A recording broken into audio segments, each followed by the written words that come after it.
I'm going to tell you a bit about the history of my nanny and granddad's house and emigration from the townland of Anahaya in Drummondty to America.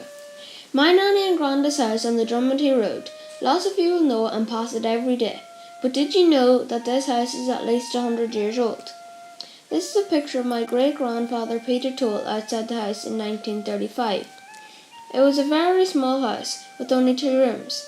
This is the oldest photo I can find of the house, but the house dates way back before that.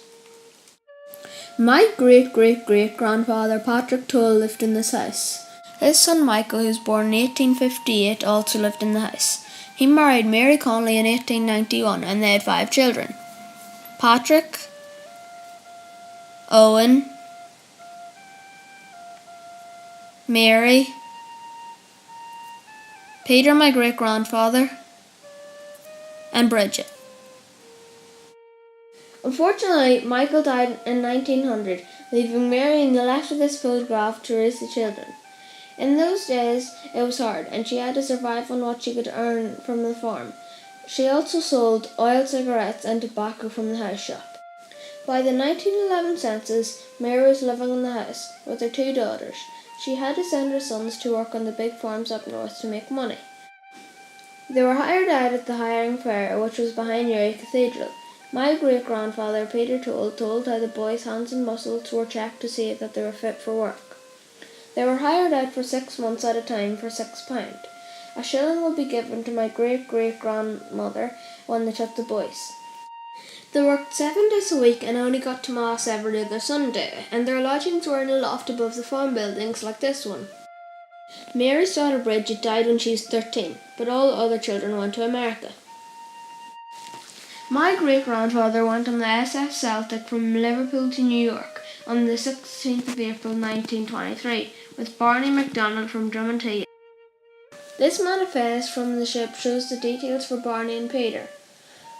When they arrived, they were registered and sprayed to stop diseases as they had been on the ship in cramped conditions for 6 weeks. When Peter arrived in America, he worked as a pavvy in Newark, New Jersey, selling suit fabric door to door. This is a photo of his pavvy badge. He returned to Ireland during the American Depression of the early 1930s and farmed the land. In fact, local historian and storyteller Michael J. Murphy worked for him as a labourer for a period of time in the early 1930s. He married Rita Kearney from Dernaroy on the 31st of January 1946, and then they lived in the house.